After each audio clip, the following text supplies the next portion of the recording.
우리 예쁜이들, 오늘 하루도 행복한 하루 잘 보냈어요? 오늘은 해피 할머니가 꽃미남 요셉이란 제목으로 요셉의 이야기를 들려주고 싶어요. 이스마엘 상인들에게 이집트로 끌려간 요셉은 파라오의 호위대장인 보디발에게 팔렸다고 했지요. 그런데 이 보디발이 보니까 하나님께서 요셉과 함께 하셔서 요셉이 하는 일마다 다 잘되게 하시는 거예요. 그래서 보디발 장군은 요셉을 무척 좋아하게 되었고 자기 집안의 모든 것을 다 관리하는 그런 부하로 삼았어요. 모든 재산도 다 맡기고 보디발이 갖고 있는 것들을 다 맡기게 되었지요. 이때부터 하나님께서 요셉 때문에 보디발의 집에 많은 복을 주셨어요. 집안에 있는 것이든 밭에 있는 것이든 요셉이 손을 대는 것마다 풍성해졌거든요. 보디발은 자신이 먹는 음식 이외에는 전혀 집안일에 신경을 안 썼어요. 요셉이 무척 믿음직스러웠기 때문이지요. 그런데 요셉은 엄마 라헬을 닮아서인지 아주 멋지고 잘생긴 꽃미남이었어요. 요셉을 보는 여자마다 반할 만큼 너무 멋진 거예요. 시간이 흐르면서 보디발 장군의 아내가 요셉에게 관심을 보이기 시작했어요. 하루는 보디발 부인이 요셉에게 말했어요. 요셉, 잠깐 이리 내 방으로 들어오너라. 내 어깨가 아프니 좀 주물러다오. 하면서 옷을 확 벗는 거예요. 요셉은 난처했어요. 하나님 어떻게 하지요? 도와주세요. 잠깐 기도를 드리니 안마를 잘하는 하인 토트가 생각났어요. 마님, 어깨가 아프시다면 마사지를 아주 잘하는 토트를 데려올게요. 하고는 얼른 토트를 불러다가 부인의 어깨를 마사지하게 해줬어요. 그 후에도 보디발 장군의 부인은 틈만 나면 요셉을 불러서 집안일을 시키는 것이 아니라 이야기를 하고 놀자고 했어요. 그러던 어느 날 보디발 부인은 요셉을 가까이 부르더니 귓속말로 속삭였어요. 요셉, 난 네가 너무 좋아. 넌 내 마음을 훔쳤어. 그러니 책임을 지거라. 나와 같이 잠자리를 하자. 나의 애인이 되어다오. 당연히 요셉은 거절을 했지요. 주인의 아내에게 말했어요. 제 주인께서는 모든 소유를 저에게 맡기시고 저를 믿어주셨습니다. 모든 것을 저에게 맡기셨지만 한 가지, 주인님의 아내이신 사모님만 빼놓고입니다. 사모님은 주인님의 하나밖에 없는 아내이기 때문입니다. 그런데 제가 어떻게 주인님의 신뢰를 저버리고 그런 짓을 할 수 있겠습니까? 그것은 제가 섬기는 하나님께도 큰 죄를 짓는 것입니다. 그런데도 보디발 부인은 하루도 빠짐없이 날마다 요셉에게 졸라댔어요. 요셉은 함께 자지도 않고 보디발 부인을 피해 다녔어요. 그러던 어느 날 요셉이 집안에 볼 일이 있어서 들어갔는데 요셉이 들어올 것을 알고 있던 보디발 부인은 모든 하인들을 다 내보내놓고 기다리고 있었어요. 요셉이 들어오자 부인은 요셉을 와락 끌어안고 같이 자자고 졸라댔어요. 싫다고 몸을 빼는 요셉의 겉옷을 붙들고 늘어지자 요셉은 겉옷을 버려둔 채 집을 나와버렸지요. 이렇게까지 애원을 하며 유혹을 해도 요셉이 받아들이지 않자 보디발 부인은 자존심이 무척 상했어요. 그래서 요셉을 사랑하던 마음이 아주 큰 미움으로 변했어요. 보디발 부인은 큰 소리로 하인들을 불러댔어요. 이봐라! 저 못된 히브리 놈이 나를 유혹하다가 결국 나를 욕보이려고 내게 달려들어 내가 큰 소리를 지르니 이렇게 옷을 벗어둔 채 도망갔다. 부인은 남편이 돌아올 때까지 그 옷을 가지고 있다. 남편이 돌아오자 똑같이 말했어요. 당신의 종 히브리 놈이 이런 짓을 했어요. 라고 말하면서 울었지요. 아내의 말을 들은 보디발 장군은 무척 화가 났어요. 요셉을 때리고 감옥에 쳐넣었지요.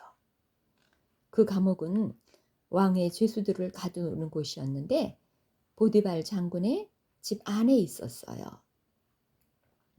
처음엔 자기 아내를 강간하려고 했다는 요셉을 죽이려고 했지만 옆으로 고개를 젓는 요셉의 맑은 눈을 쳐다보고는 차마 죽일 수가 없었어요. 요셉은 억울하게 형들에게 배신당하고 또 억울한 일을 당했네요. 하나님이 함께 하시는데 왜 자꾸 이런 힘든 일을 당하는 걸까요? 보디발 아내가 원하는 대로 했다면 이런 어려운 일은 당하지 않았을 터인데 왜 요셉은 정직하고 바르게 살려고 하는데도 이런 어려운 일을 당할까요? 우리 이쁜이들, 지금 당장은 하나님 앞에 순종하면서 어려울 수 있어요. 그러나 조금만 더 기다려 보아요. 꽃미남 요셉이 어떻게 되는지를요. 감옥에 갇힌 요셉은 감옥에서도 인정을 받게 됐어요. 왜냐하면 하나님께서 함께 하시기 때문에 간수장의 마음에도 들게 해주신 거예요. 간수장은 감옥의 모든 일들을 다 요셉에게 맡기고 조금도 간섭하지 않았어요. 하나님께서 요셉과 함께 하셔서 요셉은 하는 모든 일들이 다 잘 되는 것을 간수장이 보았기 때문이에요. 그래서 요셉은 감옥에서 자유롭게 지내면서 앞으로 이집트 나라를 다스릴 정치 공부를 할 수 있도록 하나님은 계획하셨던 거예요. 시간이 흘러 이집트 왕 파라오의 술잔을 바치던 신하와 빵을 바치던 신하 2명이 파라오의 노욤을 사게 됐어요. 그래서 요셉이 갇힌 감옥에 갇히게 되었어요. 경호대장은 요셉에게 이 2 신하를 시중들게 지시를 했지요. 그러던 어느 날 밤 2 신하가 똑같이 꿈을 꾸게 되었어요. 무슨 의미가 있는 꿈 같았지만 무슨 뜻인지 몰라서 2 신하의 얼굴이 어두웠어요. 요셉은 다음 날 아침에 그들 얼굴에 근심이 가득한 것을 보고 물었지요. 2 분 얼굴이 어두우시네요. 무슨 걱정이라도 있으신가요? 그들이 말했어요. 우리가 어젯밤 각각 꿈을 꾸었는데 무슨 뜻인지 모르겠네. 해석해 줄 사람이 없어. 그러자 요셉이 말했어요. 꿈을 해석하는 것은 하나님께로부터 오는 것입니다. 저에게 꿈 이야기를 해보시지요. 술잔을 바치던 신하가 먼저 자기의 꿈 얘기를 했어요. 꿈에 어떤 포도나무가 있는데 가지가 3개 달렸어. 그 가지에서 싹이 나고 꽃이 피더니 포도송이들이 열리는 것이야. 나는 파라오의 술잔을 들고 있다가 그 포도송이들을 짜서 그 잔을 파라오께 바쳤다네. 요셉은 그 꿈 이야기를 듣고 이렇게 말했어요. 그 3가지는 사흘을 뜻합니다. 사흘 만에 파라오께서 당신을 감옥에서 불러 전에 하던 대로 파라오께 술잔을 바치게 할 것입니다. 당신의 일이 잘 되면 저를 꼭 기억해 주십시오. 파라오께 잘 말씀드려서 저를 이 감옥에서 나가게 해주세요. 전 히브리 사람의 땅에서 납치되어 왔고 감옥에 갇힐 만한 일은 하지 않았습니다. 요셉의 꿈 해몽이 좋은 것을 본 다른 신하가 자기의 꿈 이야기를 시작했어요. 내 꿈엔 바구니 3개가 내 머리 위에 있었고 그 안엔 갓 구운 빵들이 가득했지. 그런데 새들이 날아와서 내 머리 위 바구니 속의 빵을 다 쪼아 먹어버렸다네. 요셉이 말했어요. 그 꿈을 해석해 드리겠습니다. 새 바구니는 3일을 뜻합니다.